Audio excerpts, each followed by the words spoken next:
warahmatullahi wabarakatuh. Waalaikumsalam warahmatullahi wabarakatuh. Warahmatullahi wabarakatuh.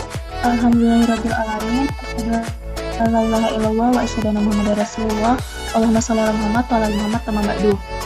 Teman-temanku yang saya cintai dan saya banggakan, Siap. pada kesempatan kali ini aku dan kelompokku akan mempresentasikan tentang penerapan Pancasila dari masa ke masa. Anggota kelompoknya ada Nabila, Dela, Kinar, Rania, dan Rahayu. Saya akan mengasihkan kepada Rania. Sebelum memasuki materi, saya akan menjelaskan apa yang dimaksud dengan Pancasila. Pancasila berasal dari bahasa Sanskerta. Kata panca yang mempunyai arti 5 dan sila yang berarti dasar. Secara harfiah, Pancasila adalah 5 dasar. Pancasila bagi bangsa Indonesia merupakan sebuah dasar negara bangsa Indonesia. Berikut isi dari Pancasila. Yang pertama adalah ketuhanan yang Maha Esa. Yang kedua, kemanusiaan yang adil dan beradab. Yang ketiga, kesatuan Indonesia. Yang keempat, kerakyatan yang dipimpin oleh hikmah, kebijaksanaan dalam permusyawaratan perwakilan. Yang kelima, keadilan sosial bagi seluruh rakyat Indonesia. Saya alihkan kepada Kinar. Yang pertama itu ada pada tahun 1945 hingga 1950 adalah masa awal kemerdekaan Indonesia. Di tahun itu, penerapan Pancasila mendapatkan masalah di berbagai pihak dan juga pemberontakan yang ada.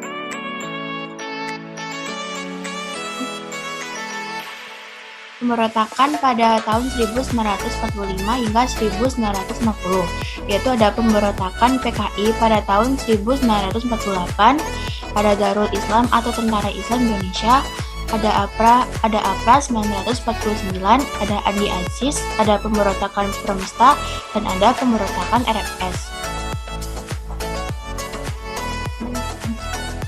Setelah itu yang kedua ada masa pada tahun 1950 hingga 1959.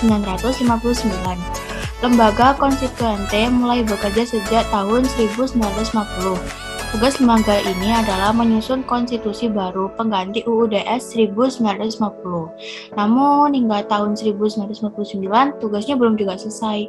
Presiden Soekarno juga mengeluarkan dekret presiden pada tanggal 5 Juli 1959 yang intinya memberlakukan kembali UUD NRI tahun 1945 dan membubarkan konstituante. Saya akan beralih ke Kinar.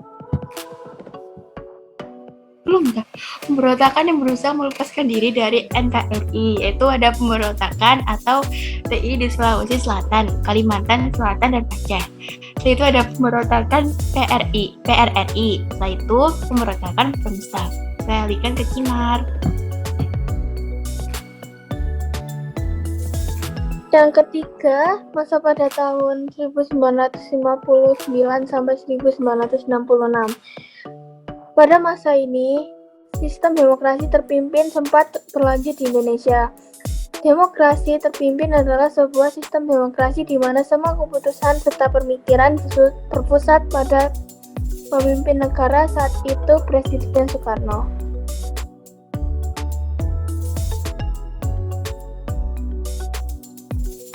Terjadinya penafsiran terhadap Pancasila pada masa 1959 sampai 1966. Yang pertama, diangkatnya Presiden Soekarno sebagai presiden seumur hidup. Yang kedua, pembubaran DPR dikarenakan DPR tidak menyetujui Rapan tahun 1960 yang diajukan oleh pemerintah. Yang ketiga, pada tanggal 24 Januari sampai Juni 1960 dikeluarkan penetapan Presiden nomor 4 tahun 1960 tentang Dewan Perwakilan Rakyat Gotong Royong. Yang keempat, pada Mei 1964, Presiden Soekarno memberi pengayangan Malaysia. Indonesia kemudian keluar dari keanggotaan PBB pada 7 Januari 1965. Yang kelima, Tanggal 30 September 1965, PKI berusaha merebut kekuasaan tersebut membunuh 6 perwira tinggi dan seorang ajudan jenderal AH Nasution. Dan yang terakhir, tanggal 30 diperingati sebagai hari peringatan G30 SPKI. Sedangkan 1 Oktober diperingati sebagai hari kesaktian Pancasila.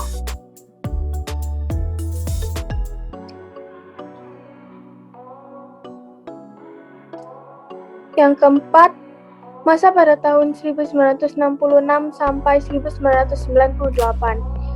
Pada 12 Januari 1966 terjadi demonstrasi mahasiswa dan rakyat yang menyampaikan beberapa tuntutan. Masa 1966 hingga 1998 disebut dengan sebagai masa Orde Baru. Orde Baru adalah sebutan bagi masa pemerintah Presiden Soeharto di Indonesia. Orde Baru menggantikan Orde Lama yang merujuk kepada era pemerintahan Soekarno. Orde Baru antara lain adalah sebagai berikut. Yang pertama, diduga dapat korupsi, kolusi dan nepotisme (KKN) hingga menjadi salah satu penyebab kemunduran ekonomi Indonesia. Yang kedua, kebebasan pers antara terbatas dapat sejumlah penghentian penerbitan media massa seperti majalah Tempo dan Tempo Detik. Yang ketiga, demokrasi cenderung dikekang antara lain hanya ada 3 peserta yang boleh ikut memilih umum sejak pemilu 1977 hingga pemilu 1997. Dan yang terakhir, pemerintah cenderung sentralistis.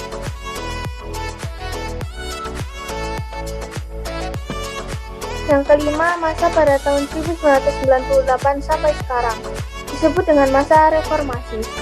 Presiden Soeharto akhirnya menyatakan mundur sebagai Presiden RI dan digantikan oleh wakilnya B.J. Habibie.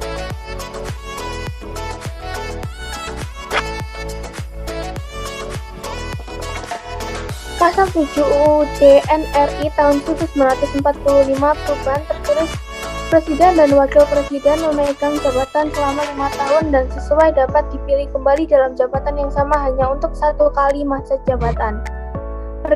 Perkembangan demokrasi pada masa reformasi berkembang pesat untuk pertama kalinya pada tahun 2004. Pemilihan Presiden dan Wakil Presiden untuk periode 2004 sampai 2009 dilakukan secara umum dan langsung. Terima kasih. Ada yang mau ditanyakan? Kenapa kok Pancasila itu semakin berkembang dari masa ke masa? Terima kasih, saya akan menjawab dari pertanyaan sesi, yaitu karena Pancasila sebagai ideologi negara bersifat dinamis atau mengikuti perkembangan zaman. Hal ini disebabkan karena tuntutan perubahan zaman yang semakin modern. Dan juga faktor pemberontakan yang ada sejak dilahirkannya Pancasila, yaitu tahun 1945 dan juga pasti kan ada bedanya tahun 1945 sampai tahun 2021. Sebab itu Pancasila itu sebisa mungkin kayak mengikuti zaman supaya masyarakat itu nyaman dan mengikuti Pancasila tersebut. Sekian, terima kasih atas pertanyaannya. Pertanyaan lagi. Oke, silakan Nadine. Tadi kan ada kata-kata sentralistis. Nah, kira-kira sentralistis itu apa? Silakan jelas. Maaf, tadi apa? Sinyalnya lemot. Tadi kan ada kata-kata sentralistis. Nah, kira-kira sentralistis itu apa? Coba itunya apa PPT-nya? Tolong. PPT.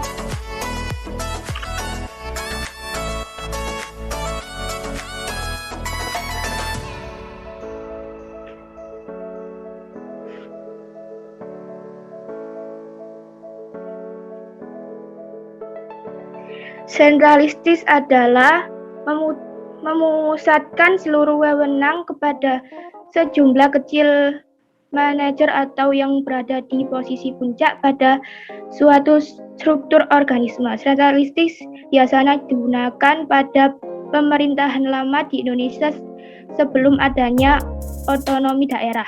Itu adalah jawaban dari Nadine. Pertanyaan dari Nadine.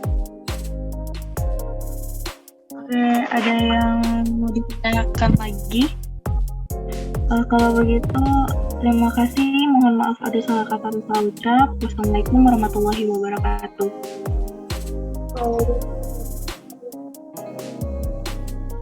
Waalaikumsalam warahmatullahi wabarakatuh.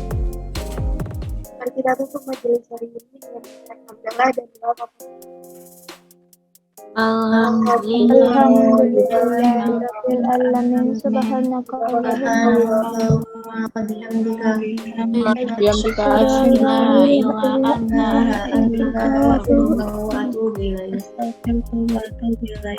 Assalamualaikum warahmatullahi wabarakatuh. Waalaikumsalam warahmatullahi wabarakatuh. Warahmatullahi wabarakatuh.